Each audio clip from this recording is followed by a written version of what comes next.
My sister raised her glass at our father's funeral and said, "I've been waiting for this day my whole life." The priest had just finished speaking when my sister Noreen started laughing. Not a quiet laugh. Not a nervous laugh that sometimes happens at funerals when grief does strange things to people. This was a real laugh. A happy laugh.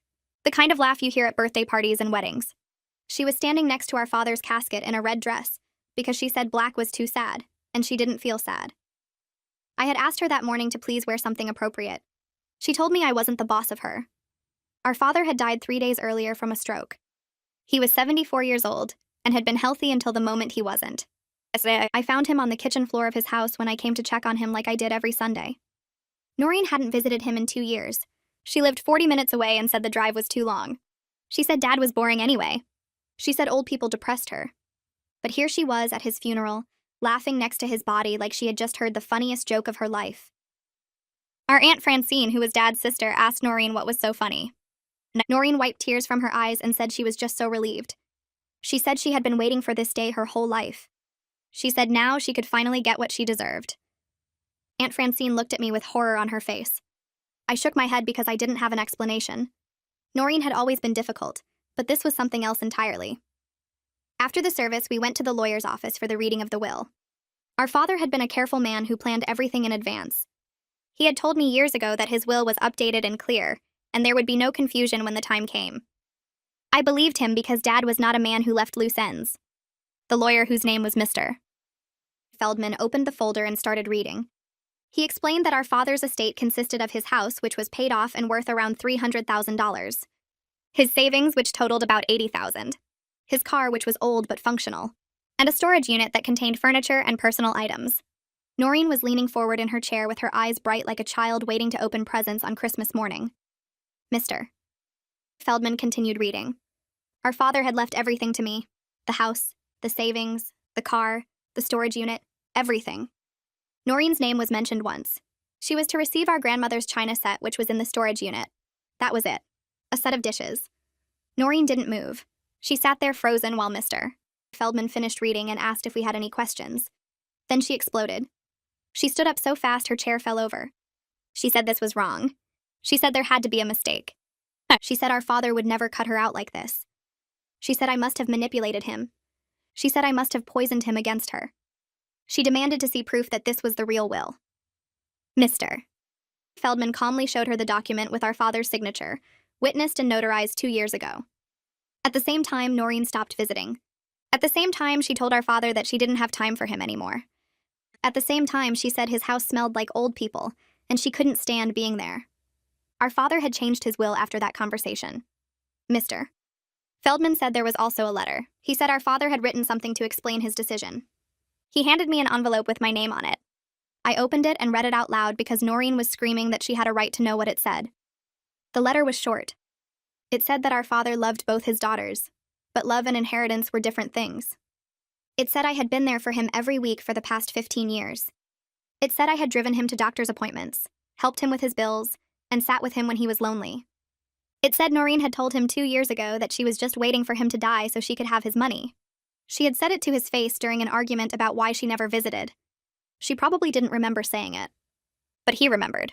He wrote that he was giving his estate to the daughter who wanted him, and not the daughter who wanted his money. Noreen grabbed the letter from my hands and read it again like the words would change if she stared at them hard enough. Then she tore it up.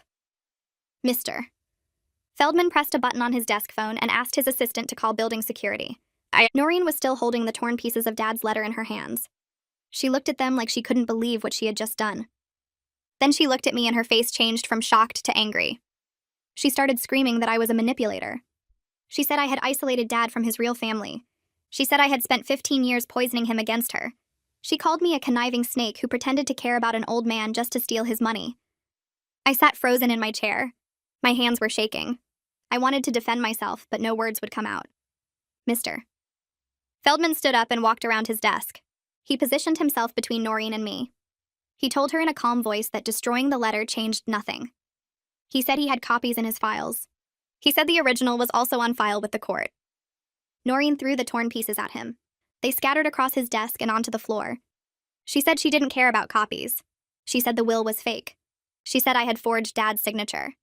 She said Dad would never do this to her. A security guard appeared in the doorway. He was a large man in a dark uniform. Mr. Feldman asked him to escort Noreen from the building. The guard stepped forward. Noreen backed away from him. She said she wasn't leaving until she got answers. She said she had a right to be there. Mr. Feldman explained that she had received the information from the will reading, and now she needed to leave. He said if she refused, he would call the police. Noreen looked at me again. Her eyes were red and wet. For a second, I thought she might cry. But instead, she screamed that I hadn't heard the last of this. She said she was getting a lawyer. She said she would prove Dad wasn't in his right mind when he changed the will. She said everyone would know what I had done. Tony had been sitting quietly in the corner during all of this. He stood up and touched Noreen's arm. He said they should go. Noreen jerked away from him. She told him not to touch her.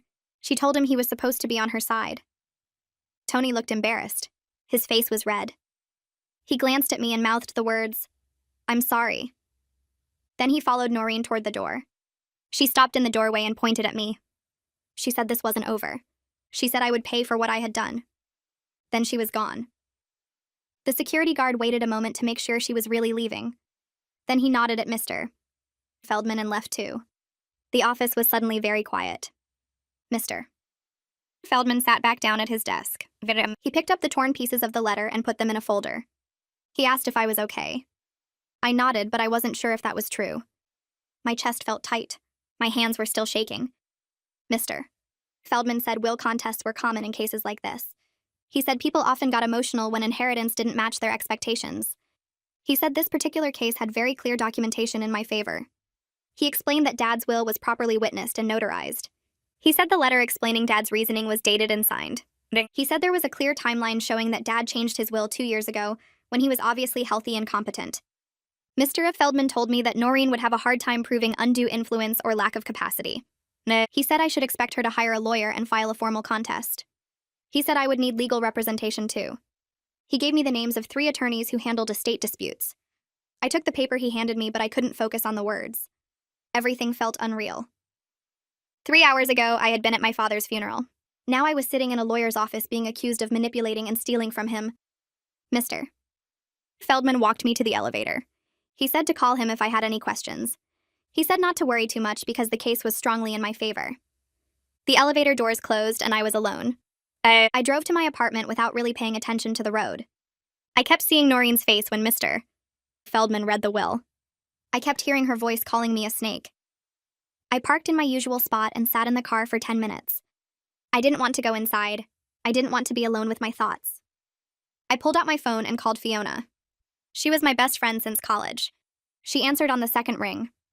I asked if she could come over. She heard something in my voice because she didn't ask questions. She just said she would be there in 20 minutes with wine and food. I went inside and sat on my couch. I stared at the wall. I thought about Dad lying in his casket in his good suit. I thought about how I would never see him again. And I thought about how Noreen had laughed at his funeral. The knock on my door came exactly 20 minutes later. Fiona had Chinese takeout and 2 bottles of wine. She took one look at my face and pulled me into a hug. I started crying. I couldn't stop. She led me to the couch and sat next to me. She didn't say anything. She just held my hand while I cried. When I finally calmed down enough to talk, I told her everything. I told her about the will reading. I told her about Dad's letter. I told her about Noreen tearing it up and screaming at me. I told her about the accusations and the threats. Fiona listened without interrupting. When I finished, she poured wine into 2 glasses. She handed me one and said Noreen was out of her mind. She said I had spent every Sunday with Dad for 15 years. She said I had driven him to doctor appointments and helped him pay his bills. She said I had sat with him when he was lonely. She said Noreen couldn't be bothered to drive 40 minutes to visit. She said of course Dad left me the estate. She said I earned it by being a good daughter. I drank my wine and felt a little bit better. Fiona opened the containers of food. We ate sitting on my couch. She told me funny stories about her kids to distract me. It worked for a little while. That night I couldn't sleep. I lay in bed staring at the ceiling. I kept thinking about Noreen's face when she heard the will. She had looked genuinely shocked, like she really believed Dad would leave her half of everything, like she thought her absence for 2 years wouldn't matter. Part of me felt good that Dad had recognized my care and loyalty. He had seen that I showed up week after week. He had valued that. He had made sure I would be taken care of. But another part of me felt sick. Money and possessions were destroying what was left of our family. We had just buried our father. We should have been grieving together. We should have been supporting each other. Instead, we were fighting over his house and his savings. Instead, Noreen was accusing me of manipulation and theft. I thought about when we were kids. Noreen and I used to be close. We shared a room until she was 12. We played together in the backyard. We told each other secrets. I couldn't remember when things changed between us. There was no single moment, just a slow growing apart. Different friends, different interests, different values. By the time we were adults, we barely spoke except at family gatherings. And even those became less frequent after she got married. I rolled over and looked at my clock. It was 3 a.m. I had to work tomorrow. I closed my eyes and tried to think about something else. Anything else. But Noreen's voice kept echoing in my head. You're a conniving snake. You isolated him. You poisoned him against me. I finally fell asleep around 4:30. My phone woke me at 7:15. I had 3 missed calls from numbers I didn't recognize. I had 7 text messages from relatives I barely talked to. Cousins I saw once a year at Christmas.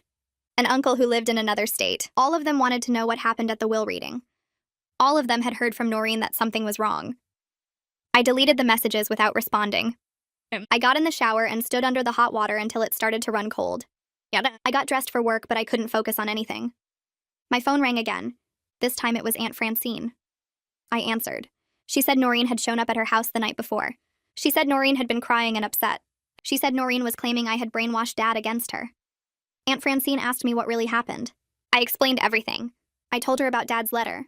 I told her what it said about Noreen's words 2 years ago. I told her about Noreen saying she was just waiting for Dad to die so she could have his money. Aunt Francine went quiet on the other end of the line. Then she said she remembered that argument. She said she had been at Dad's house that day. She said she heard Noreen say those exact words. She said Dad had been so hurt. She said he didn't talk about it much after that, but she could tell it changed something in him. Aunt Francine said she loved both of us, but she couldn't support Noreen trying to overturn Dad's clearly stated wishes. She said if it came to it, she would testify about what she witnessed. I thanked her. I felt a little less alone. At least someone understood. At least someone knew I wasn't lying or manipulating the situation. 3 days passed. I went to work. I came home. I avoided my phone. More relatives called and texted. I ignored most of them.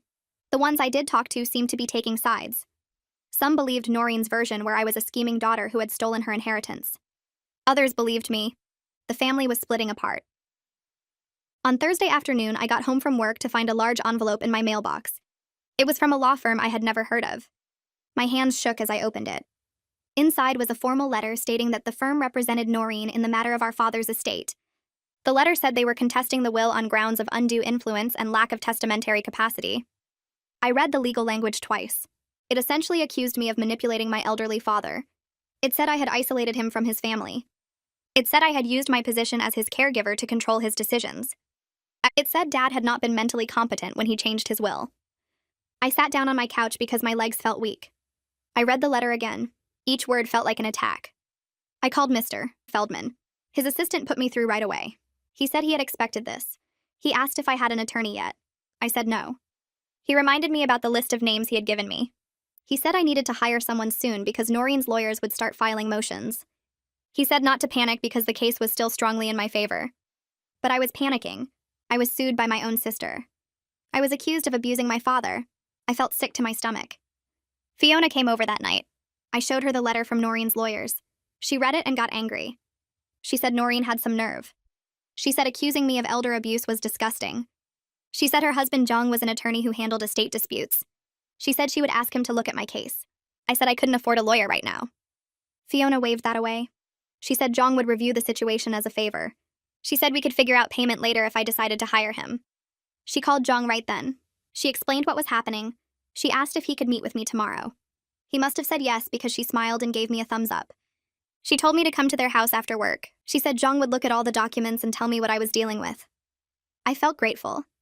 At least I had someone on my side who knew what they were doing. At least I wasn't facing this alone. Fiona stayed until late. We watched stupid reality TV shows and didn't talk about the will or Noreen or any of it. When she left, I felt a little bit better. But as soon as I was alone again, the anxiety came back. I lay in bed and worried about legal fees. I worried about what people were saying about me. I worried about facing Noreen in court. I worried about strangers picking apart my relationship with Dad and judging whether I had been a good daughter or a manipulative one. I went to Fiona and Jung's house after work on Friday. Jung had set up all the documents on his dining room table. I had brought copies of Dad's will. I had brought the letter Dad wrote. I had brought the timeline Mr. Feldman had given me showing when Dad changed his will. Jung read through everything carefully. He asked me questions about my relationship with Dad. He asked about Noreen's relationship with Dad. He asked about the argument 2 years ago. He asked if anyone else had witnessed it besides Aunt Francine. I told him about other family members who had been around during that time. He took notes. After about an hour, he sat back in his chair. He said Noreen's case was extremely weak. He said Dad had clearly been competent when he updated the will 2 years ago. He said there was no evidence of mental decline or confusion. He said the letter Dad wrote explained his reasoning in his own words. He said undue influence was very hard to prove when the person making the will had legitimate reasons for their choices. He said Dad's letter showed those reasons explicitly. Jung explained that Noreen would have to prove I had isolated Dad or controlled his decisions. He said the fact that other family members visited Dad and could testify about his mental state would work against her claims.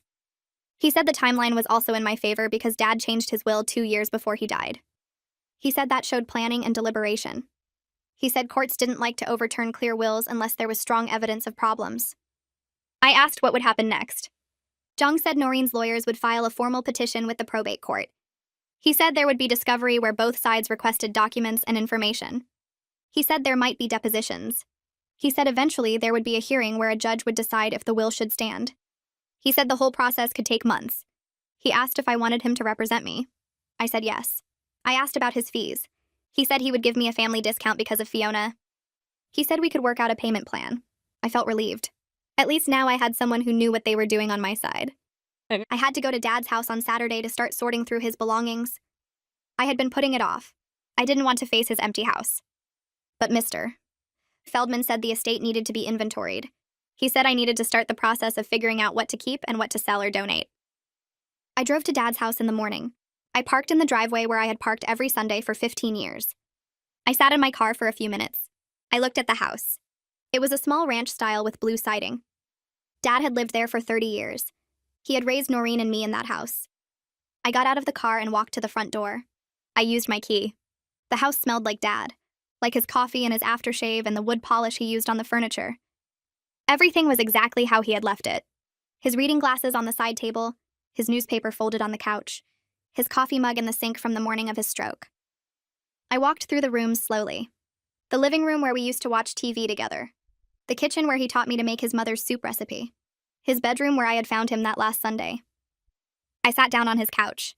The same couch where I had sat every week while we talked about his doctor appointments and his garden and what was happening in the neighborhood. I started crying. I cried harder than I had at the funeral. I cried because Dad was gone. I cried because I would never sit on this couch with him again. I cried because I would give back every penny of the inheritance to have him here. I cried because Noreen was making this about money when we should be grieving together. I cried until I had no tears left. Then I got up and started going through Dad's things. Aunt Francine showed up around noon. She knocked on the door and came in carrying 2 sandwiches and bottles of water. She said she knew I wouldn't be taking care of myself. She said she wanted to check on me. We sat at Dad's kitchen table and ate lunch. She asked how I was holding up. I told her the truth. I said I was overwhelmed. I said I was angry at Noreen. I said I was sad about Dad. I said I felt guilty for being angry when I should just be sad. Aunt Francine patted my hand. She said all my feelings were normal.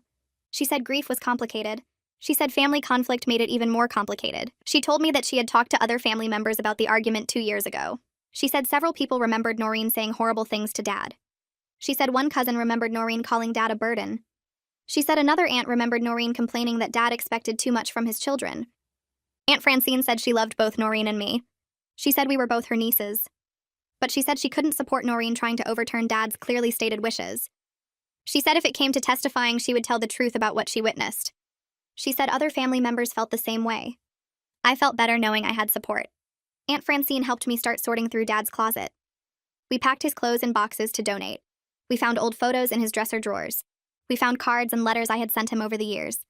He had kept all of them. Aunt Francine left around 3. She hugged me and told me to call if I needed anything. I kept working until it got dark. Then I locked up the house and drove home. On Sunday morning, I got a thick package from Noreen's lawyers. Inside were discovery requests. They wanted 15 years of my financial records. They wanted my phone logs. They wanted documentation of every interaction I had with Dad. They wanted copies of every check I had written him or he had written me. They wanted my calendar entries. They wanted statements from my bank accounts. The list went on for pages. I called Jong even though it was Sunday. He said this was normal. He said it was a fishing expedition. He said Noreen's lawyers were trying to find any evidence of undue influence. He said they were looking for large financial transactions or suspicious patterns. He said they probably wouldn't find anything, but we had to respond to the requests. He said it would take time to gather everything. I spent the rest of Sunday and all of Monday evening going through my files. I printed bank statements going back 15 years. I found old calendars where I had marked my Sunday visits to Dad. I found receipts for groceries I had bought for him when he couldn't get to the store. I found paperwork from the times I had driven him to the hospital or to specialist appointments. I made copies of everything. I put it all in folders organized by year. It felt invasive. It felt insulting. These lawyers were going through my private financial information looking for evidence that I was a bad person. Looking for proof that I had manipulated my father. But Jong said we had to cooperate. He said the discovery process went both ways. He said we would be requesting information from Noreen too. He said we would ask for evidence of her visits to Dad. He said we would ask for phone records showing how often she called him. He said we would ask for any financial support she provided. He said when we showed the contrast between my involvement and her absence, it would strengthen our case. I finished organizing the documents late Monday night.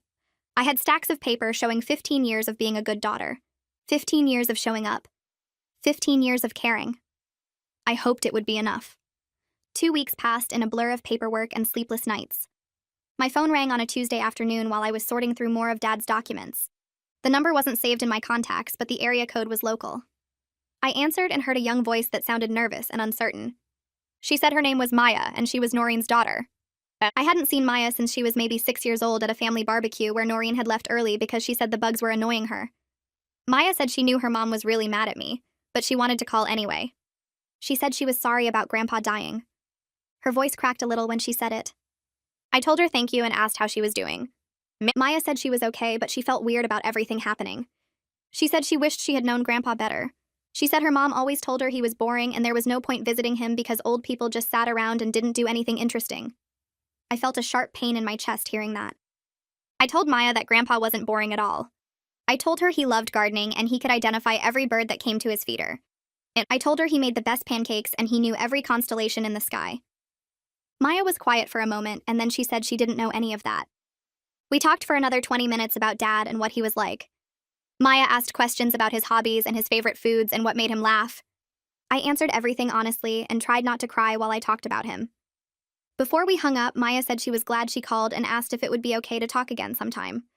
I said yes, of course, and gave her my number to save. After the call ended, I sat there staring at my phone and thinking about how Noreen had stolen those 15 years, not just from Dad, but from her own daughter too. The next day, I met with Jong at his office to go over the discovery responses that Noreen's lawyer had finally sent. Jong's office was in a tall building downtown with big windows that looked out over the city. He had papers spread across his desk and his reading glasses perched on his nose. He gestured for me to sit down, and then he started going through the documents. Jong said that Noreen's financial situation was apparently desperate based on what her lawyer was arguing in the response. He showed me bank statements that her lawyer had included as evidence of financial hardship. Noreen and Tony were behind on their mortgage by 3 months. They had credit card debt totaling over $40,000. Their car was about to be repossessed. Jong pointed to a section where Noreen's lawyer argued that she was clearly counting on inheritance money to solve these problems, and that my father must have known about her financial situation. I asked if that helped her case or hurt it. Jong leaned back in his chair and said it actually helped our case significantly. He explained that it showed her motivation for contesting the will wasn't about Dad's wishes or any real belief that he wasn't competent. Her motivation was purely about her own financial needs. Jong said judges don't like it when people try to overturn clear wills just because they're in debt. He said it made her look opportunistic rather than genuinely concerned about Dad's mental state when he changed the will. I felt a strange mix of relief and sadness looking at those numbers. Relief that our legal position was stronger, but sadness that Noreen's life had gotten so out of control that she was this desperate. Fiona called me on Thursday and said I needed to take a break from all the estate stress. She said I looked terrible the last time she saw me and I needed to get out of my apartment. I tried to tell her I had too much to do, but she wouldn't take no for an answer. She picked me up and drove us to our favorite coffee shop on the east side of town. It was a small place with mismatched furniture and local art on the walls. We ordered our usual drinks and found a table near the window. Fiona was telling me about some drama at her work when I saw Tony walk in. He was Noreen's husband, and I hadn't seen him since the funeral. Tony looked uncomfortable when he spotted me.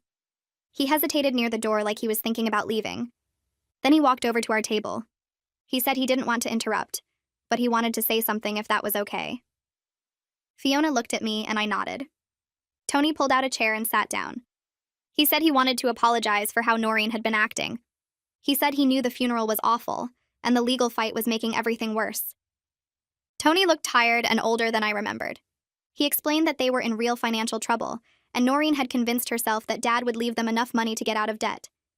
He said she had been counting on that inheritance for the past 2 years. He said when she found out Dad left everything to me, she completely fell apart. Tony said he understood why Dad made the choice he did.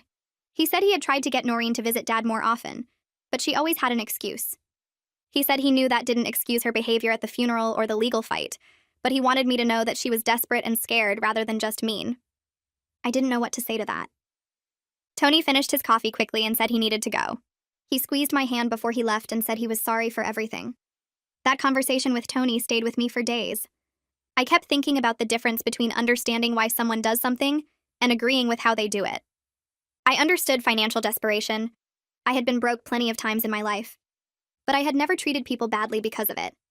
I called Jong and asked if there was any way to settle this without a full legal battle. I said maybe I could offer Noreen some money to make her go away, and we could all move on. Jong was quiet for a moment, and then he asked how much I was thinking. I said maybe $30,000 or $40,000. Enough to help with her immediate crisis, but not half the estate. Jong said I could do that if I wanted to, but he had to warn me about something. He said giving in to a baseless will contest set a bad precedent. He said it told Noreen and anyone else watching that, if you make enough noise and cause enough trouble, you can get money even when you don't deserve it. Jong reminded me that Dad specifically didn't want Noreen to have the money. He said Dad's letter was very clear about his reasoning. Jong asked if I really wanted to ignore Dad's clearly stated wishes just to avoid conflict. I told him I needed to think about it. He said that was fine, but I should think carefully about what I was really doing. He said I would be rewarding Noreen for 2 years of neglect, and for tearing up Dad's letter, and for accusing me of elder abuse. He said that didn't seem right or fair. I hung up feeling more conflicted than before. That night I went back to Dad's house because I had left some boxes there. The house felt different every time I visited. More empty, more like a place where someone used to live instead of a home. I found a stack of photo albums in the hall closet that I hadn't noticed before. I sat down on the living room floor and started looking through them. The oldest album had pictures of Noreen and me as kids.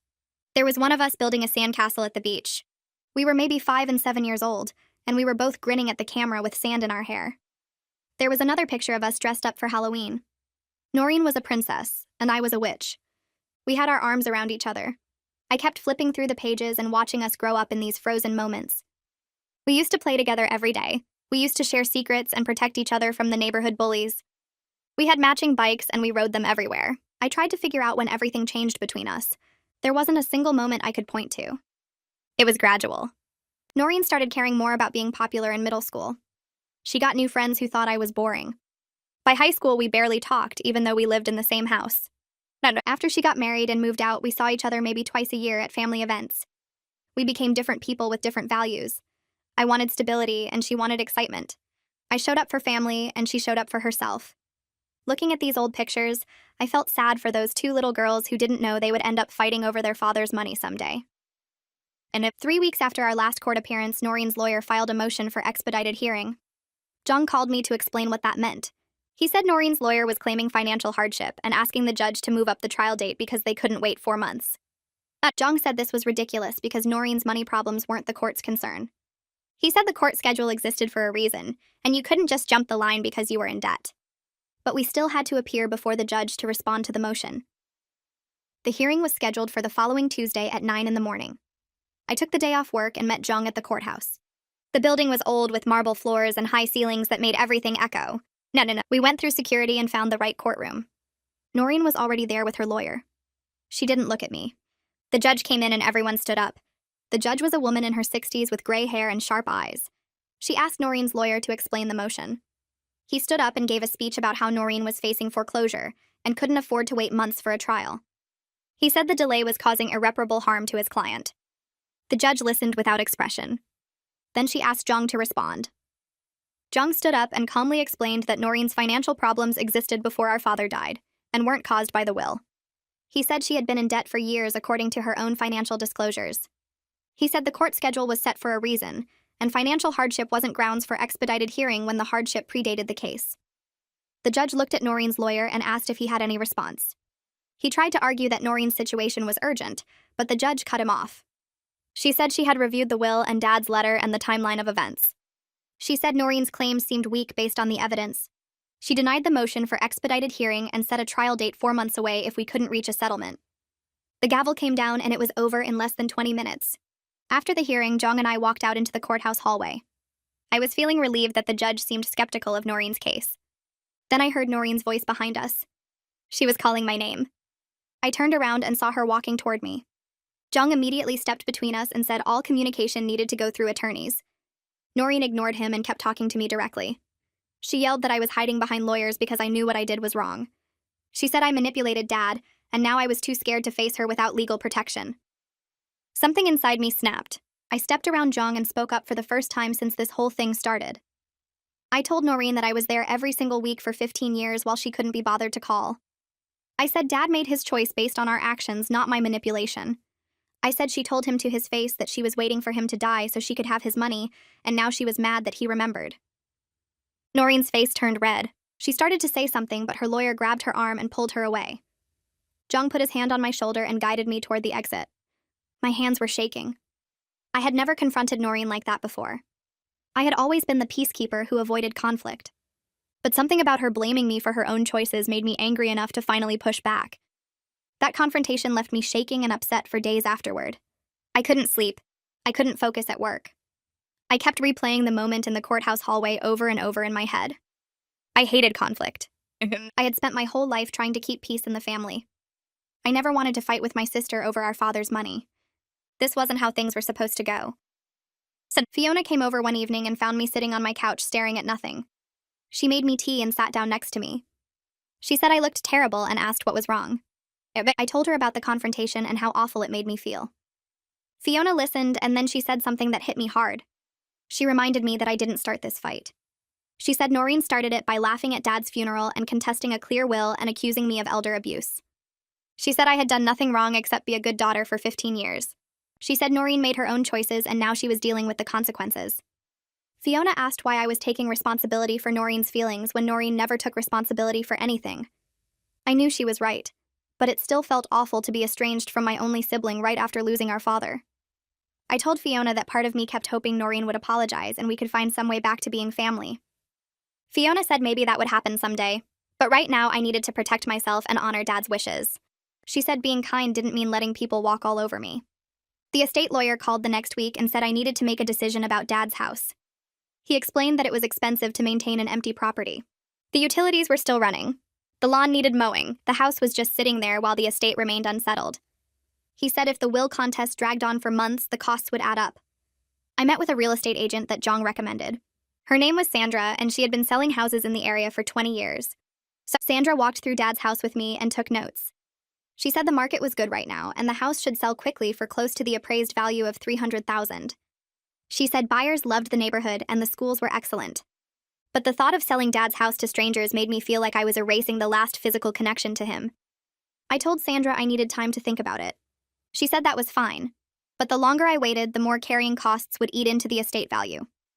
After she left, I sat in Dad's living room and looked around at all his things. His favorite chair where he used to read the newspaper, the bookshelf he built himself, the photos on the mantle. How could I let strangers live here and change everything and make it not his anymore? I knew that wasn't rational. Dad was gone and the house was just a building. But it didn't feel that way sitting there surrounded by his life. My phone rang on Saturday morning and I saw Maya's name on the screen. I answered and she asked if she could come see Grandpa's house before anything happened to it. She said she had some memories from when she was little and she wanted to see it one more time. I agreed immediately and gave her the address even though she probably still remembered it. Maya showed up an hour later with her hair in a ponytail and wearing jeans and a sweatshirt.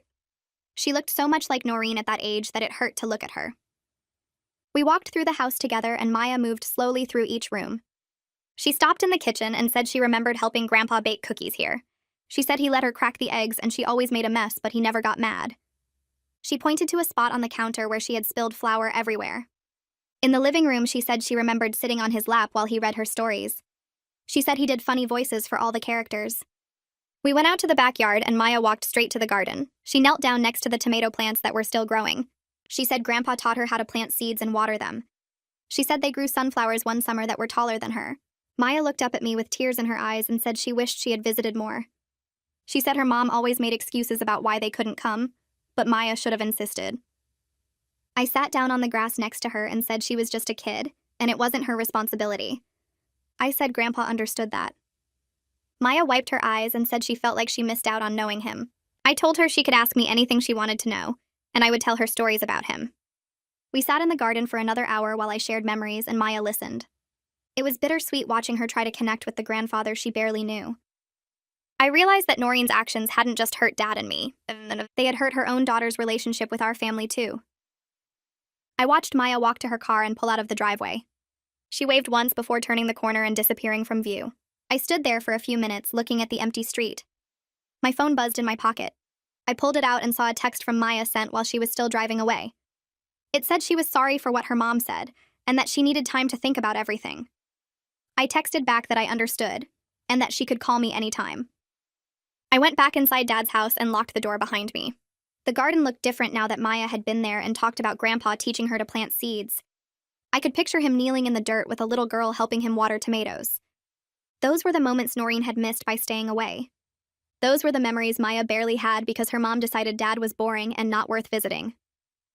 I sat down at the kitchen table where Dad used to read the newspaper every morning. The house felt emptier knowing that Maya was upset and confused because her mom had lied to her. Noreen had told her daughter that the inheritance was supposed to be split equally. She had told Maya that I manipulated Grandpa into changing his will. None of that was true, but Maya had believed it because why wouldn't she trust her own mother? 3 weeks passed without any contact from Noreen. The will contest was still active and Jong kept me updated on the legal filings. Her lawyer sent discovery requests and motions, but nothing moved forward quickly. I went to work and came home and tried not to think about the mess my family had become. Then on a Thursday evening, my phone buzzed with a text from Noreen. The message was different from her usual angry accusations. She said we needed to talk in person without lawyers because we were family, and this had gone too far. She said she missed her sister and wanted to find a way to fix things. I stared at the message for a long time. Part of me wanted to ignore it or tell her to go through her attorney like Jong had instructed, but another part of me remembered when we were kids and actually liked each other. I texted back asking where she wanted to meet. She suggested a coffee shop halfway between our houses. Neutral ground. I called Jong to tell him about the meeting and he said it was a bad idea. He warned me that anything I said to Noreen could be used against me in the will contest. He reminded me that she was actively trying to take away my inheritance through legal action. I told him I understood the risks, but I wanted to try talking to her anyway. Maybe we could resolve this without dragging it through court for months. Jong sighed and said if I insisted on meeting her, I should not make any promises or commitments without talking to him first. I agreed. The coffee shop was busy when I arrived on Saturday morning. I ordered a latte and sat at a table near the window. Noreen walked in 10 minutes later wearing jeans and a sweater. She looked tired. She ordered her coffee and sat down across from me. Neither of us spoke for a minute. She stirred sugar into her cup and avoided looking at me. Finally, she said she was sorry for how she acted at the funeral. She admitted she was in shock when she heard the will and she handled it badly. I waited for her to continue. Noreen explained that she and Tony were facing foreclosure on their house. She said they had fallen behind on payments and the bank was threatening to take their home. She needed money desperately to save the house where Maya lived and went to the school. Noreen said she understood now that Dad left me the estate for good reasons. She said she wasn't asking for half anymore. She just needed enough to get out of immediate crisis. Maybe $50,000 to catch up on the mortgage and pay off some credit cards. She looked at me with red eyes and said she knew she had no right to ask, but Maya was going to lose her home if something didn't change soon. I listened to everything she said and felt sympathy despite all the anger and hurt between us. I didn't want Maya to lose her house. I didn't want my niece to suffer because her parents made bad financial decisions. But then Noreen said something that changed how I felt about the whole conversation. She admitted she knew Dad was hurt when she stopped visiting 2 years ago. She said she could tell he was sad and lonely, but she thought he would leave her money anyway because that's what parents do. They take care of their kids no matter what. She still didn't seem to understand that inheritance wasn't automatic. She still didn't get that her words and actions had real consequences. Dad had heard her say she was waiting for him to die, so she could have his money. He remembered that conversation even if she didn't. And he made his will choice based on how his daughters actually treated him, not on some idea of what parents owe their children. I told Noreen I needed time to think about her request. I said I wanted to talk to my attorney before making any decisions about giving her money. She got frustrated immediately. Her face tightened and she put down her coffee cup hard enough that it made a loud noise against the table. She said this was exactly the problem. I had become cold and legalistic when we used to be sisters who helped each other. She said the old me would have just given her the money without lawyers and legal advice. I felt my own anger rising. I pointed out that she didn't help Dad when he needed her. I reminded her that she hadn't reached out to me at all until she wanted money from the estate. Maybe our sisterhood had been one-sided for a long time, and I was just now seeing it clearly. Noreen stood up and grabbed her purse. She said she tried to do this the nice way, but if I wanted to be difficult, she would let her lawyer handle it. She walked out of the coffee shop without looking back. I sat there staring at my half-finished latte and feeling sick to my stomach. The meeting with Noreen left me exhausted and confused.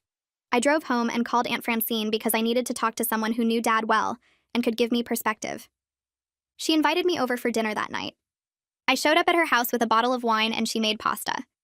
We sat in her kitchen and I told her everything that happened at the coffee shop. Aunt Francine listened without interrupting. When I finished, she was quiet for a minute. Then she said Dad was hurt deeply by Noreen's rejection. She said he talked to her about it after that argument 2 years ago. Dad had made his will choice after a lot of thought. It wasn't anger or spite. It was sadness. He felt like Noreen only saw him as a source of money, and not as a person worth spending time with. Aunt Francine said I should honor Dad's wishes even though it was hard. Giving Noreen money now wouldn't fix the deeper problems in their relationship or her financial habits. It would just reward her for treating Dad badly, and then demanding money when he died. I asked Aunt Francine if that made me a bad person. She shook her head and said it made me someone who respected what Dad wanted and why he wanted it. On Monday morning, Jung called to tell me that Noreen's lawyer had sent a formal settlement offer. They were requesting $50,000 to drop the will contest. Jung reviewed the paperwork with me over the phone. He pointed out that even if I wanted to give Noreen money, doing it as a settlement would make her baseless legal claims seem valid. Nah, it would look like I was paying her off because she had a legitimate case. Jung suggested a different approach. If I decided to help Noreen financially, it should happen after the will contest was resolved and withdrawn. Then I could give her money as a gift on my terms rather than a legal settlement. That way, I wouldn't be legitimizing her accusations that I manipulated Dad or that his will was invalid. I told Jung I needed a few days to think about everything. He said that was fine, but I shouldn't let Noreen pressure me into making a quick decision. I spent the next Saturday going through Dad's storage unit to catalog everything for the estate. The facility was on the edge of town in a building that smelled like dust and cardboard. I unlocked the unit and pulled up the metal door. Inside were boxes stacked against the walls and furniture covered with old sheets. I started with the boxes closest to the door. The first one I opened was full of cards and letters I had sent Dad over the years. Birthday cards. Thank you notes for Christmas gifts. Letters I wrote when I went to college. He had kept everything. I found photos of us together at different ages. Me as a baby in his arms. Me as a teenager at my high school graduation. Me as an adult at family dinners. There were dozens of pictures documenting our relationship over 15 years. I opened another box looking for cards from Noreen. I found a few obligatory birthday cards with no personal messages. Just her name signed at the bottom. There were almost no photos of Noreen after she got married. Maybe 1 or 2 from holidays where the whole family was together. Seeing the physical evidence of our different relationships with Dad made me feel more confident that his will choice was fair. I had been there. I had showed up. The boxes proved it. I moved deeper into the storage unit and found the grandmother's china set carefully packed in bubble wrap. Each piece was labeled and organized in a large box. On top of the box was a note in Dad's handwriting. It said this was for Noreen from her grandmother who loved her. Even after everything that happened between them, Dad still wanted Noreen to have something meaningful. He could have left her nothing. The will would have been valid either way.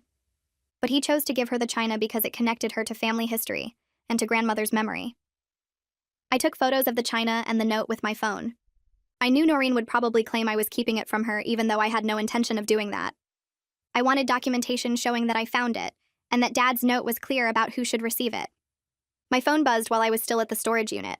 It was a text from Maya asking if we could talk because she was confused about everything happening with her mom and the will. I texted back suggesting lunch the next day. She agreed, and we made plans to meet at a restaurant near her school. I finished cataloging the storage unit and drove home. The next day, I met Maya at the restaurant. She was already sitting in a booth when I arrived. I ordered a sandwich and she ordered a salad. We made small talk about her classes and her friends for a few minutes. Then Maya said she needed to ask me some questions about Grandpa and the will.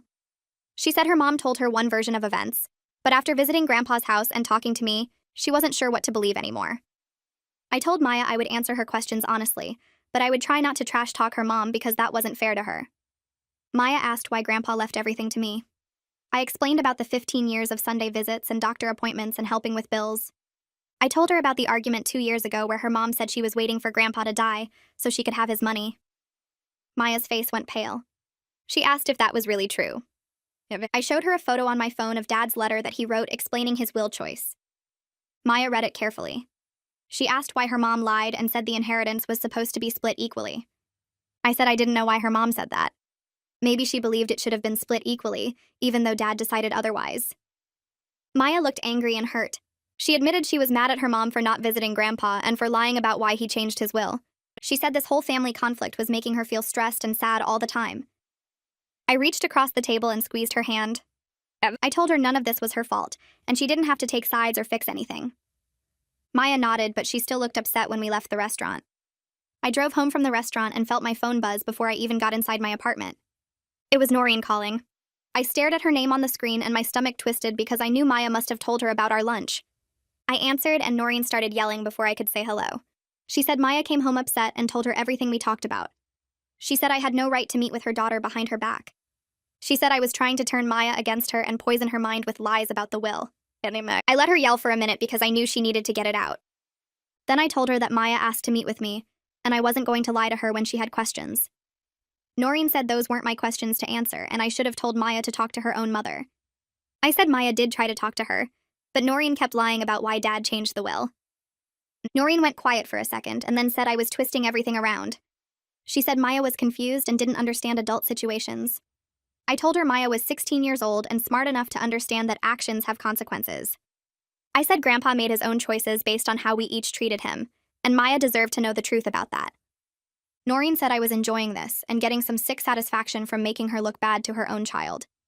I said I wasn't enjoying any of this, and I wished we could all just grieve Dad without fighting over money. Noreen hung up on me without saying goodbye. The stress from the legal fight started catching up to me over the next few weeks. I wasn't sleeping well because every time I closed my eyes I thought about the next court filing or the next angry phone call from Noreen. I would lie awake at 3 in the morning going over everything in my head and wondering if there was something I could have done differently. My boss noticed I was distracted at work and making small mistakes I normally wouldn't make. I told her I was dealing with family stuff and she was understanding, but I could tell she was worried about my performance. I lost weight because I wasn't eating properly, and I had constant headaches from the stress. Fiona came over one night with takeout and found me sitting on my couch staring at nothing. She sat down next to me and said I needed to talk to someone professional because this was too much to handle alone. I told her I was fine and I just needed to get through the legal process. Fiona said I wasn't fine and she could see this was destroying me from the inside. She said there was no shame in getting help, and actually it was the smart thing to do.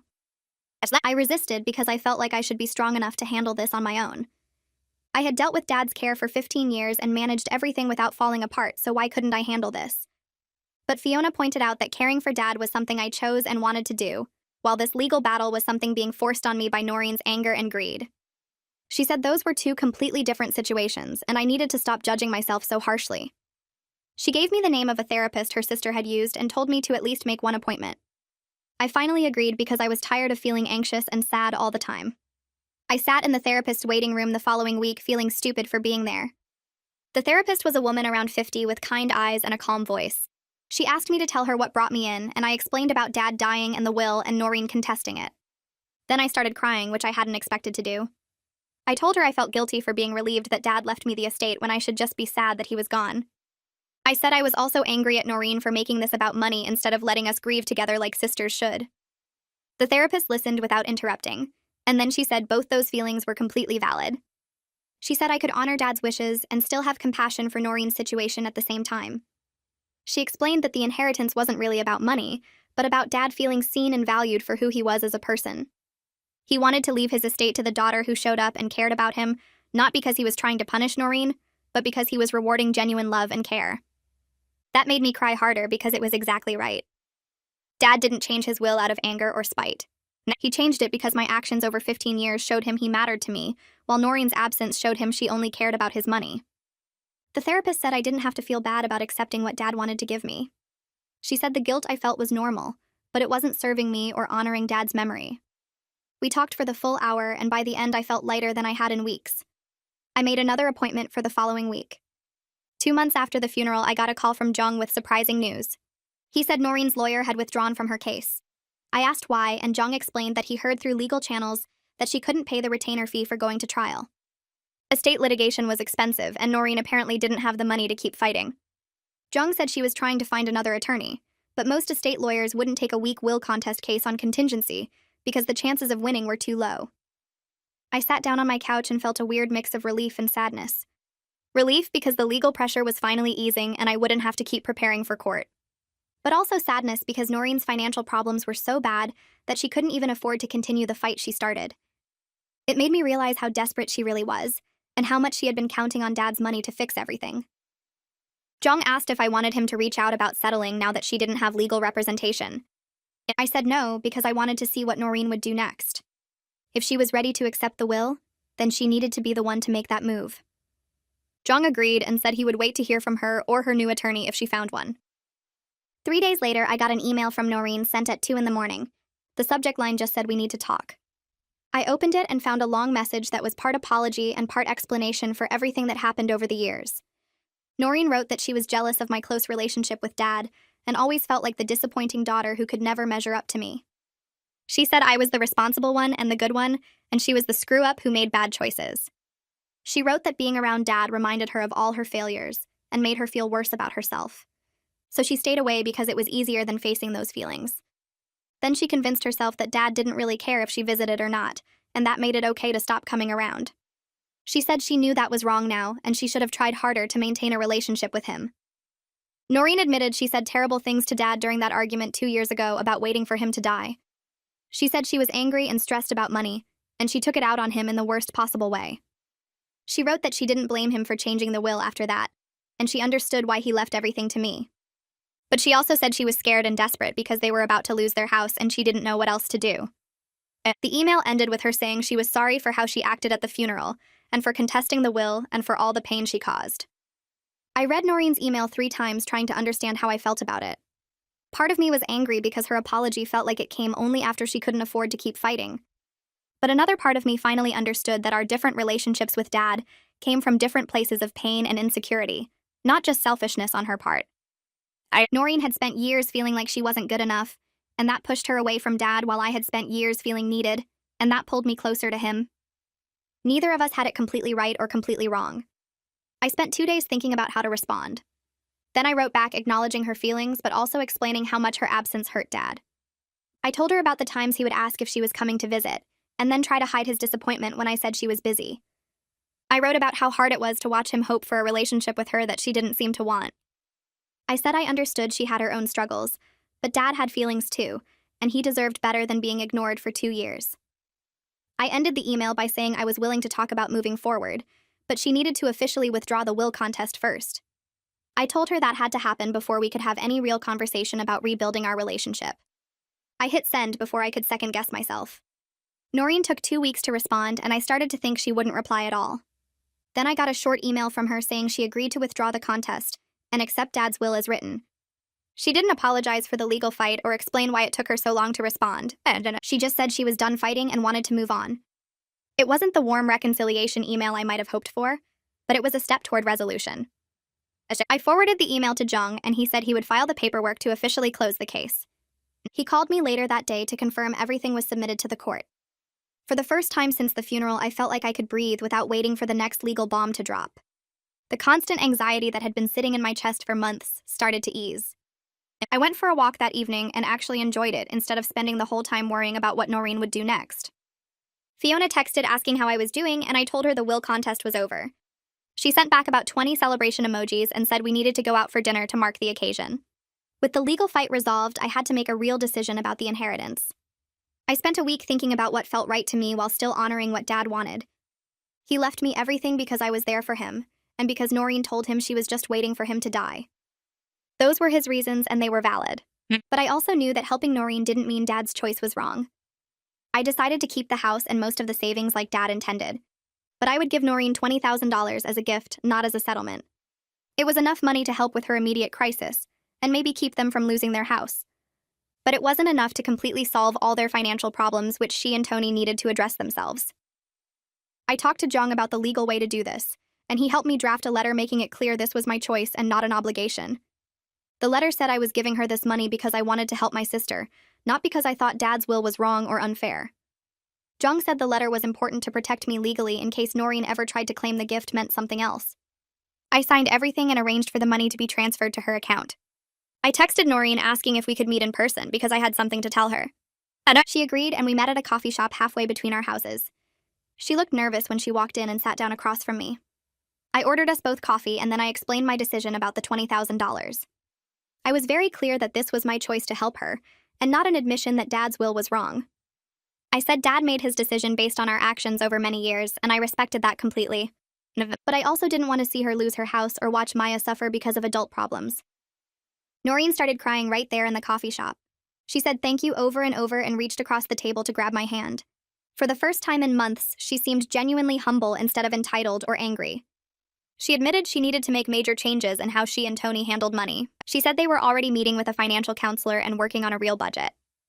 Then Noreen asked if we could try to rebuild some kind of sister relationship, even if it was different from what we had when we were kids. She said she knew she had a lot to prove, and she understood if I didn't trust her right away. I felt myself getting emotional too, because despite everything I still remembered the sister I grew up with before life pulled us in different directions. I told Noreen honestly that I was willing to try, but I needed her to respect boundaries and understand that trust had to be rebuilt slowly over time. And I said I couldn't just forget the past few months and pretend everything was fine. She nodded and said she understood completely. We talked for a while about what rebuilding our relationship might look like. I suggested we start with lunch once a month with no expectations beyond showing up and being civil to each other. No drama and no fighting and no bringing up the will or the money unless it was absolutely necessary. Noreen agreed and said that sounded fair and manageable. We picked a date for our first lunch the following month. When we left the coffee shop, I felt cautiously hopeful that we might eventually find a way to be family again. It wasn't a fairy tale reconciliation where everything was instantly perfect. But it was realistic and honest, which felt more valuable than pretending the hurt hadn't happened. I drove home thinking about Dad and hoping he would be okay with the choice I made. I believed he would understand because he raised me to be kind, even when it was hard. I called Aunt Francine the next day to tell her about my decision. She listened while I explained the $20,000 gift and why I thought it was the right thing to do. When I finished talking, she was quiet for a moment. Then she said Dad would be proud of me. She said I found a way to honor what he wanted while still showing kindness to my sister. She said that's exactly who Dad raised me to be. Someone who could be strong about boundaries, but also have compassion when it mattered. Aunt Francine offered to help if Noreen and I needed someone neutral to talk to during our rebuilding process. She said she loved both of us and wanted our family to heal even if it took time. I thanked her and told her I might take her up on that offer, because having someone who understood both sides could make things easier. We talked for a while longer about Dad and about memories from when Noreen and I were kids. Before we hung up, Aunt Francine reminded me that healing doesn't happen overnight, but it does happen if people are willing to try. 2 weeks later, I drove to Dad's house with boxes and cleaning supplies to start sorting through his belongings. The house had been sitting empty since his death, and walking in felt strange. Everything was exactly where he left it. His reading glasses on the coffee table, his jacket hanging by the door, the calendar still showing the month he died. I stood in the living room for a few minutes just looking around and remembering all the Sundays I spent here. Then I heard a car pull up outside. I looked out the window and saw Noreen getting out with Maya and Tony. She had texted me the night before asking if she could come help, and I said yes. Now here they were walking up to the front door carrying boxes of their own. I opened the door before they could knock. Noreen looked nervous, like she wasn't sure if I really wanted her there. I stepped aside and let them in. Maya gave me a small smile and Tony nodded hello. We stood there awkwardly for a moment before I suggested we start in the kitchen since that would be easiest. We spent the next few hours going through Dad's cabinets and drawers. Noreen found his collection of coffee mugs from different places he visited, and we laughed, remembering how he never threw any of them away, even when they got chipped. Maya discovered a drawer full of rubber bands and twist ties that Dad saved because he grew up during harder times when you didn't waste anything. Tony helped me carry boxes of dishes down from the high shelves. At one point, Noreen and I were both reaching for the same box, and our hands touched. We looked at each other, and for just a second, it felt like we were sisters again, instead of people on opposite sides of a legal fight. The moment passed quickly, but it happened. We found photos stuck to the refrigerator with magnets. Most of them were of me and Dad at various places over the years. There was one old photo of all four of us when Mom was still alive and Noreen and I were little girls.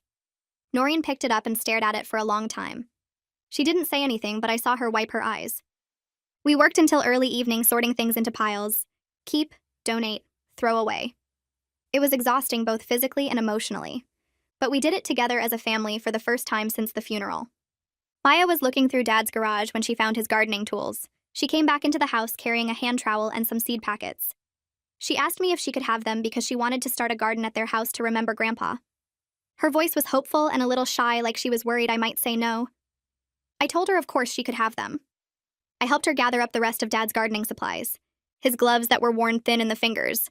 His watering can that had a dent in the side. The kneeling pad he used because his knees hurt. Maya held each item carefully like they were precious. She said she remembered helping Grandpa plant tomatoes one summer when she was little. She said he let her dig the holes and she got dirt all over herself.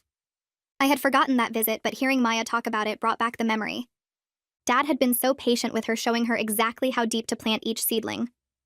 We loaded everything into Maya's car. She organized the tools neatly in a box and put the seed packets in a plastic bag so they wouldn't get damaged. Watching her take such care with Dad's things made something tight in my chest loosen a little. Maybe something good really could come from all this mess. At least Maya would have real memories of her grandfather. At least she would have a connection to him that her mother had chosen to miss out on. When Maya drove away, she waved at me through the window with a real smile on her face. I waved back, thinking about Dad and hoping he somehow knew that his granddaughter was going to grow tomatoes with his tools. We finished cleaning out the house late that afternoon. The donation pile was huge and the trash pile was even bigger. I had saved several boxes of personal items for myself. Photos and papers and small things that reminded me of Dad. The last thing left was the grandmother's china set from the storage unit. I had brought it to the house earlier in the week. The china was packed in a wooden crate with each piece wrapped in newspaper. I asked Noreen to sit down at the kitchen table. Then I carried the crate over and set it in front of her. She looked confused at first.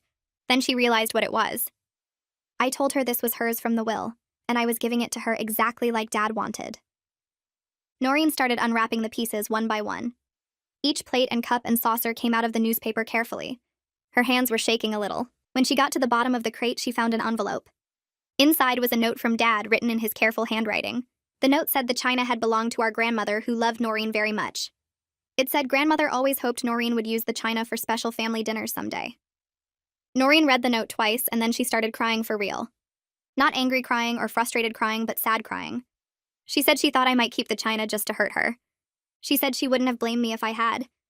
I told her I would never do that. Dad's wishes were clear about the china, and it had nothing to do with our conflict. The china was Noreen's, and it always had been. She carefully wrapped each piece back up and put them in the crate. Before she left, she hugged me. It was quick and awkward, but it was the first time we had hugged since before Dad died. I listed Dad's house for sale the following week. The real estate agent said the market was strong and houses in this neighborhood usually sold fast. She was right. Within 3 weeks, I had multiple offers. I accepted one from a young family with 2 kids who seemed excited about the big backyard and the garden space. The closing process took about a month. I had to sign so many papers that my hand cramped. Sitting in the title company office signing away Dad's house felt surreal. This was the place where I had spent every Sunday for 15 years. This was where I found him on the kitchen floor. This was where we had Thanksgiving dinners and birthday celebrations. Now it belonged to strangers. The realtor walked me out after everything was done. She mentioned that the new family specifically said they wanted to keep Dad's rose bushes because they were so beautiful and well-maintained. That small detail made me feel better somehow. Dad had loved those rose bushes and spent hours taking care of them. Knowing they would stay and keep blooming made it easier to let go of the house. I sat in my car in the parking lot for a while before driving away. I thought about Dad and about all the memories in that house. Then I started the engine and headed home because there was nothing left to do there. With the house sold and most of the estate settled, I finally had time to go through the boxes of Dad's personal items I had kept. I spent a whole Saturday sitting on my living room floor surrounded by papers and photos. I found old tax returns and insurance policies. I found birthday cards I had given him over the years. I found a folder of newspaper clippings about local events he thought were interesting. Then I found a small leather journal tucked in the bottom of one box. I opened it and saw Dad's handwriting filling the pages. He had been keeping a journal during the last few years of his life. I started reading and couldn't stop. He wrote about his weekly visits with me. He wrote about how much those Sundays meant to him. He wrote about feeling lonely sometimes, but also feeling loved because I showed up every week without fail. He wrote about teaching me to make his mother's soup recipe and how proud he was that I wanted to learn. He wrote about going to doctor's appointments and how grateful he was that I always came with him. Reading his words about feeling cared for made me cry. But it also made me feel good in a way I hadn't expected. The time I spent with Dad mattered. Not because of the inheritance, not because of any reward, but because it made him feel loved during the last years of his life. That was worth more than any amount of money. Our next lunch happened at the same restaurant we went to the first time. Noreen was already there when I walked in. She had ordered water for both of us and was playing with her napkin when I sat down. We ordered food and made small talk about Maya's soccer team and the weather. Then Noreen put down her menu and looked at me. She said she wanted to talk about something that had been bothering her. She said she needed to tell me about that argument with Dad 2 years ago, the one that made him change his will. I told her she didn't have to talk about it if she didn't want to. She shook her head and said she needed to say it out loud because she had never apologized to Dad, and now she couldn't. Noreen explained that she and Tony were already having money problems back then. They were behind on bills and fighting about money constantly. She had gone to see Dad hoping he might offer to help without her having to ask. But Dad started talking about his own bills and his doctor appointments and how lonely he was. Noreen said she just snapped. She told him she didn't have time to listen to him complain when she had real problems. She said old people had nothing to worry about because they were retired and just waiting around anyway. She told Dad that she was tired of pretending to care about his boring life when she was struggling to keep her own family afloat. Then she said the thing that Dad put in his letter. She said she was just waiting for him to die so she could get her inheritance and fix her life. Noreen was crying now. She said Dad's face went completely blank when she said that. He told her to leave and she did. She never went back. She never called to apologize. She convinced herself that Dad would get over it, and that family meant he would forgive her eventually. But he didn't get over it. He changed his will instead. I didn't know what to say at first. Part of me was angry hearing her describe how cruel she had been to Dad. But another part of me understood that she was in pain back then, and took it out on the wrong person. I told her that what she said was horrible and unfair. I told her Dad didn't deserve to be treated like a burden when all he wanted was to spend time with his daughter. Noreen nodded and wiped her eyes. She said she knew that now. She said she thought about it every day and wished she could take it back. I told her that Dad loved her anyway. That's why he still left her the china set. He could have left her nothing, but he didn't. He wanted her to have something from our grandmother, who she was named after. I said Dad was hurt, but he wasn't hateful. Noreen asked how I could be so calm about it. She said if someone had treated me that way, I would never forgive them. I told her that forgiveness wasn't about forgetting what happened or saying it was okay. It was about deciding not to let anger run your life. I said she needed to forgive herself even if it took time. She couldn't apologize to Dad anymore, but she could learn from what happened and be better going forward. Noreen reached across the table and squeezed my hand. She thanked me for listening and for not hating her. I told her I didn't hate her. I was disappointed and hurt by a lot of things she had done, but hate was too much energy to waste on family. I spent the next week thinking about what to do with Dad's savings. The money was sitting in my bank account earning basically nothing. I needed to make a plan that felt right. I met with a financial advisor who explained different investment options. She suggested putting most of it in index funds for long-term growth and keeping some in a high-interest savings account for emergencies. That made sense for the bulk of the money. But I also wanted to use some of it in ways that would honor Dad. I thought about what mattered to him and what he would want his money to do in the world. Dad used to volunteer at the senior center on Tuesday afternoons. He would help with their computer classes and play cards with the other volunteers. He loved that place and the people there. I called the senior center and asked about making a donation. The director was excited and told me they were trying to update their computer lab, but didn't have the budget. I donated $5,000 specifically for new computers and software. They said they would put a plaque on the wall acknowledging Dad's volunteer work and the donation made in his memory. That felt good. I also remembered that Dad never went to college, but he always said education was important. He used to read the newspaper every morning and watch documentaries about history and science. He valued learning even though he didn't have much formal education himself. I researched scholarship programs at the local community college and found out I could set up a small scholarship fund with $10,000. The fund would give one student each year a $1,000 scholarship to help with tuition and books. I named it after Dad and specified that it should go to older students who were going back to the school later in life. People like Dad who valued education, but maybe didn't get the chance when they were young. The community college sent me paperwork to fill out and said the first scholarship would be awarded next fall.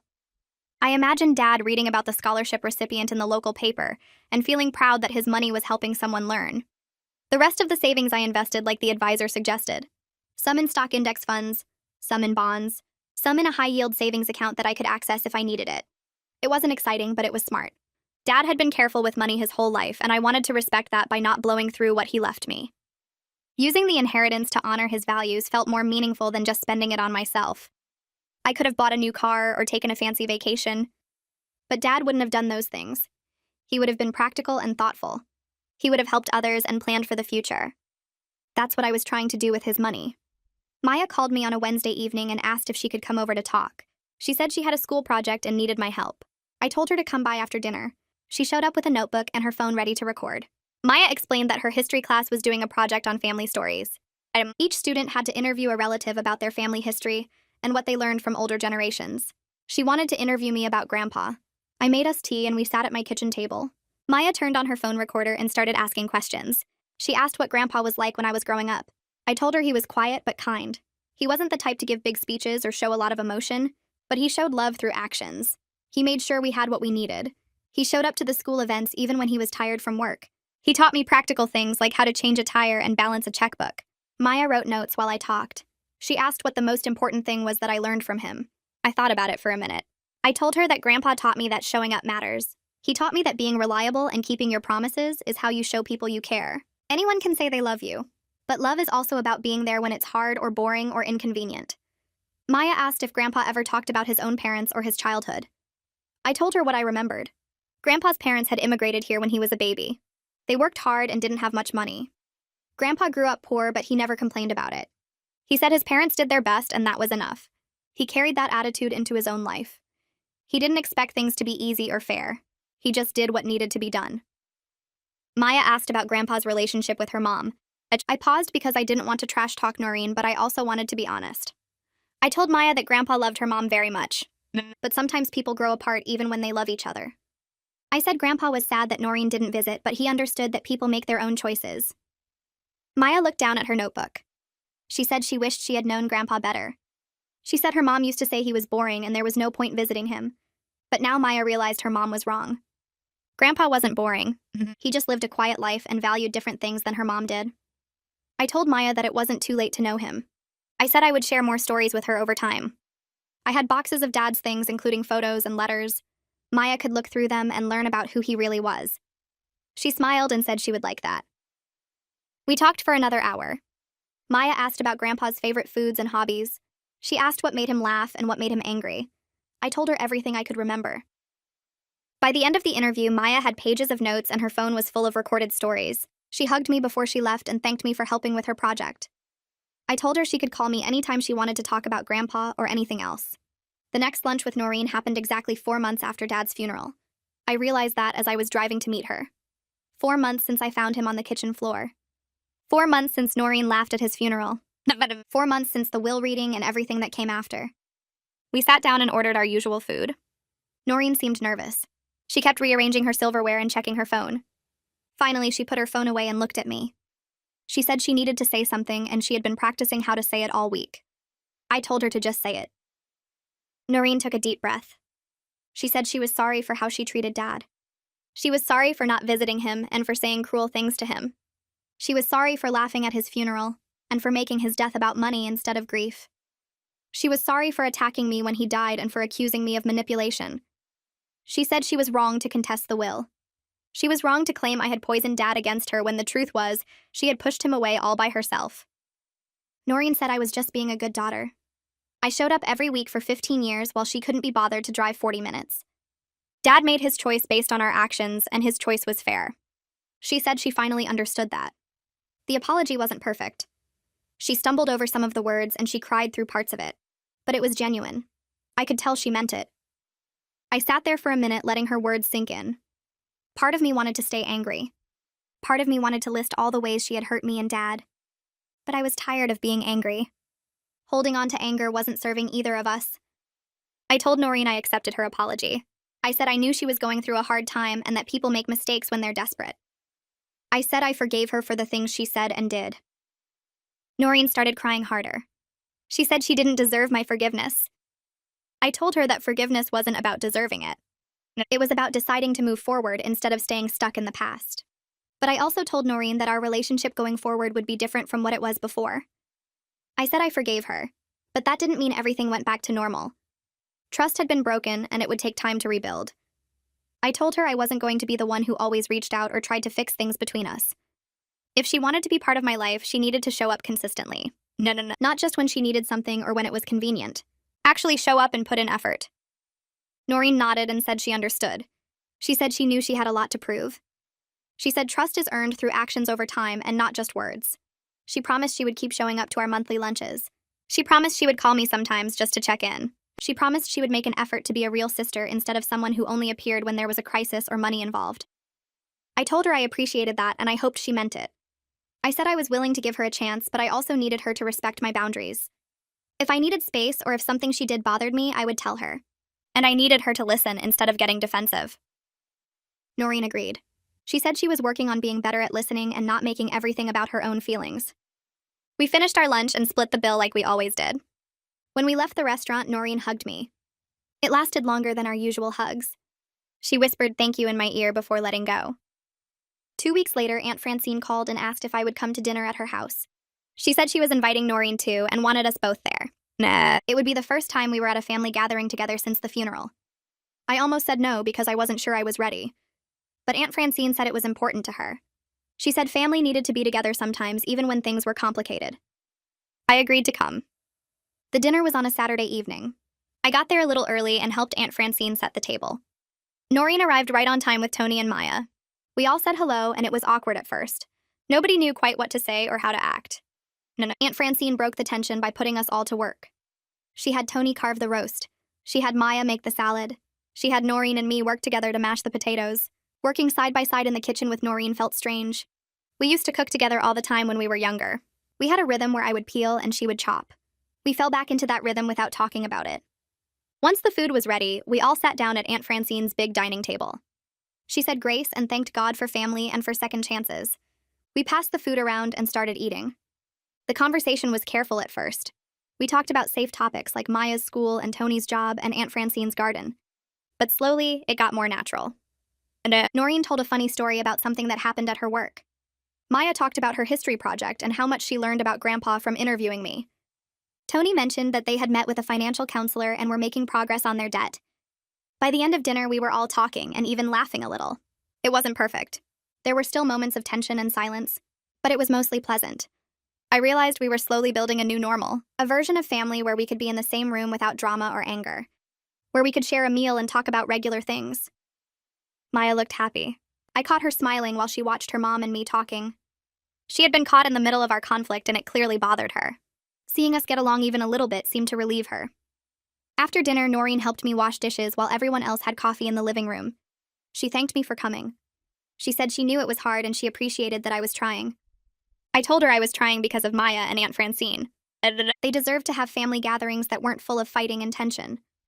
Noreen said she was trying for the same reasons. We finished the dishes and joined everyone else. I left feeling cautiously hopeful. Maybe we really could find a way to be family again, even if it looked different from before. The following week, I met with Jung to make the final legal filings to close Dad's estate completely. Everything had been settled. The house was sold. The will contest was withdrawn. All the assets were distributed according to Dad's wishes. Jung prepared the final documents and I signed them at his office. He congratulated me on navigating a difficult situation with grace and strength. Jung said he had handled a lot of will contests over the years, and many of them destroyed families permanently. Siblings who stopped speaking, children who cut off their parents, relatives who spent years in bitter legal battles that cost more in lawyer fees than the estate was worth. He said it was rare to see people find a way to move forward like Noreen and I had.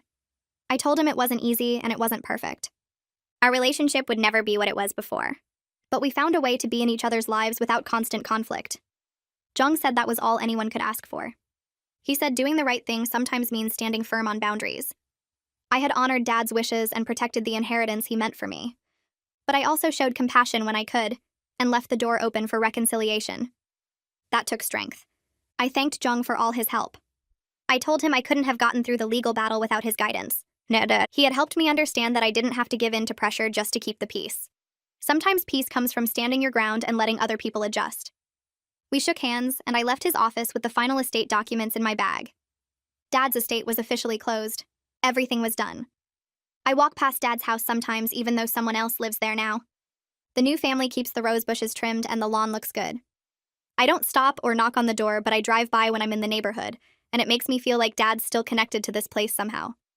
The inheritance money sits in my bank account, and I've been careful with it just like Dad would want. I paid off my car and put most of the rest in investments that will grow slowly over time. I kept enough to feel secure and to know I can handle emergencies without panic. That security feels like Dad's arms around me even though he's gone. Sometimes I take out the photos I saved from his house and look at them when I'm having a hard day. There's one of him in his garden holding tomatoes he grew himself and smiling because he was proud of how big they got that year. I tell him about my life now, like he can hear me, and maybe he can, or maybe talking to his photo just helps me feel less alone. 6 months feels like forever, and also like yesterday. The sharp pain of losing him has faded into something softer that I carry with me instead of something that knocks me down. I can think about Dad without crying every time now, and I can remember the good parts without the grief swallowing everything else. Noreen and I have lunch next week, and I'm not dreading it, which feels like progress. We're building something new that's not the same as what we had before, but it's real, and it's ours. Noreen calls me on Tuesday and asks if we can meet somewhere quiet because she wants to talk about something important. My stomach drops because I immediately think she's going to ask for more money or bring up the will again. But her voice sounds different, calmer, less angry. I agree to meet her at a park near where we grew up because it's neutral ground and there are benches where we can sit. When I get there, she's already waiting with 2 coffees from the place we used to go to as teenagers. She hands me one and we walk toward the old playground that's been updated since we played here, but still has the same basic layout. We sit on a bench and don't talk for a minute because neither of us knows how to start this conversation. Finally, Noreen says she's been thinking a lot about our family and about how different our experiences were growing up in the same house with the same parents. I wait because I can tell she has more to say. She explains that she always felt like I was Dad's favorite because I was responsible and easy, and I did everything right. She says she felt like the disappointment who could never measure up no matter what she did. I listen without interrupting because this is the most honest Noreen has been with me in years. She says that feeling like the less loved daughter made her angry, and she took that anger out on Dad by staying away and convincing herself he didn't care if she visited or not. It's my turn to talk, so I tell her how lonely it was being the responsible one who always had to take care of things. I explain that I didn't get to be messy or make mistakes because someone had to be reliable, and that someone was always me. I tell her that Dad loved both of us, but he showed love through needing people, and I was the one who let myself be needed while she pulled away. Noreen nods and says she understands that now, but she didn't see it that way before. We sit quietly for a while watching kids play on the swings. Then she says something that surprises me. She says she's not mad about the will anymore because she realizes Dad was right to give the estate to me. She says I earned it by showing up and she didn't, and that's just the truth even if it hurts. I tell her that neither of us had it completely right or completely wrong about our family. We both saw Dad through our own lenses shaped by our own insecurities and needs. She agrees and says maybe that's true for all families, and nobody gets the full picture of anyone else. We finish our coffee and hug before we leave, and it feels different from our awkward hugs at previous lunches. This one feels real. Aunt Francine hosts Thanksgiving dinner and invites both Noreen and me along with Tony and Maya. I almost say no because holidays are hard without Dad, and being around family makes his absence more obvious. But Maya texts me asking if I'm coming and saying she hopes I will, so I agree to go. When I arrive, Noreen is already there helping Aunt Francine in the kitchen. She waves at me and smiles, and it looks genuine instead of forced. Tony shakes my hand and thanks me again for helping them when they needed it. Maya hugs me and shows me photos of her garden, which has grown bigger since the last time she sent pictures. The tomatoes from Dad's seeds did really well, and she's planning to expand the garden next spring. We all sit down to eat, and Aunt Francine asks if anyone wants to say grace. There's an awkward silence because we're all thinking about Dad, who used to say grace at every family meal. Then Noreen speaks up. She says she'd like to propose a toast instead, if that's okay. Everyone picks up their glasses and waits. Noreen looks at me and her eyes are wet, but she's not crying. She says she wants to toast Dad and thank me publicly for being the daughter who was there for him when he needed someone. She says I gave him 15 years of Sundays and doctor's appointments and companionship, and that meant everything. She says she wishes she had been there too, but she wasn't, and she has to live with that. I feel tears running down my face because I didn't expect this. Noreen raises her glass higher and everyone else follows. I raise mine too, even though my hand is shaking. I add that Dad loved both of us in his own way, and we're honoring him by finding our way back to being family, even if it looks different from before. Tony says he'll drink to that, and we all clink glasses. Maya is smiling so big, and I realize how much our fighting must have hurt her. We eat dinner and the conversation flows naturally. We talk about Maya's school and Tony's new job and Aunt Francine's plans to travel next year. We tell stories about Dad that make us laugh instead of cry. Noreen mentions the time Dad tried to fix the sink himself and flooded the basement. I remember the time he got lost driving to my apartment even though he'd been there 100 times before. We're sharing memories and building something together instead of tearing each other apart over money and resentment. After dinner, Noreen helps me wash dishes, and we work side by side without talking much, but it's comfortable. When I leave that night, I feel lighter than I have in months. I keep Dad's photo on my desk at work where I can see it when I look up from my computer. It's the one of him in his garden holding those tomatoes and smiling. Sometimes I tell him about my day out loud when I'm alone in my office.